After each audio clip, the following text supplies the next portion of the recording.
Swapping out the battery is quite straightforward, but there are some things you need to be aware of, especially when it comes to choosing a battery and what to expect after installation. So here's a full guide on how to do all of that.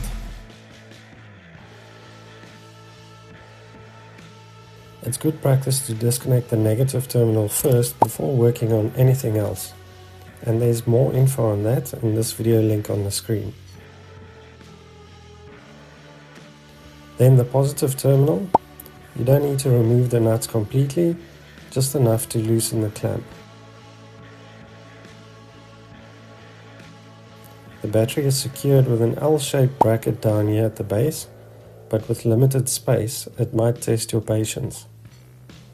Now before you run off to go and grab some tools, you'll notice this is an EFB or enhanced flooded battery, and we're going to upgrade it to an AGM.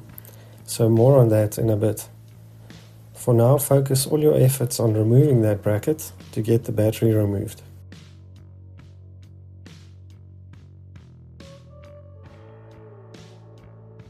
Before installing the new battery, it's good practice to clean the terminals with some fine sandpaper or this handy little tool that cleans both the terminals and the battery posts. I'll leave a link in the description. You'll need to slide the new battery all the way in at the back before the bracket will fit properly. I found it easier to do that first and then slide the insulating jacket over. Now the reason we're installing an AGM is firstly to match or better the specs from the old battery, something we couldn't do with the EFBs available.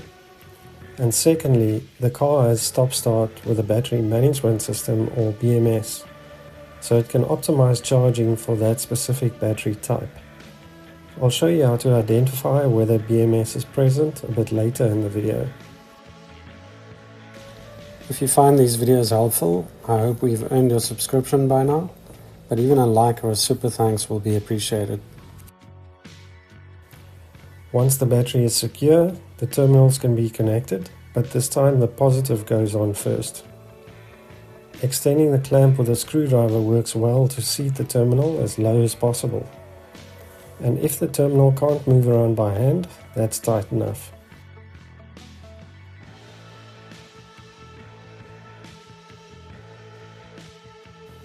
Now notice this rectangular box on the negative terminal with the electrical connector, commonly found on cars with some sort of battery monitoring or management system. This sensor is responsible for monitoring the battery condition and adjusts the charging strategy as the battery ages. The manufacturer therefore recommends adaptation with a scan tool when replacing the battery with a different type, but also to clear historical data. Although it's not required for the car to run, it is required for optimum battery lifespan. For those that are interested, this is the battery size we used on the 2-liter petrol model, but I'll share some links in the description for compatible batteries that will fit here. On startup, you'll most likely see some errors, mostly related to the steering angle sensor, but just turn the steering wheel fully left and fully right to reset it.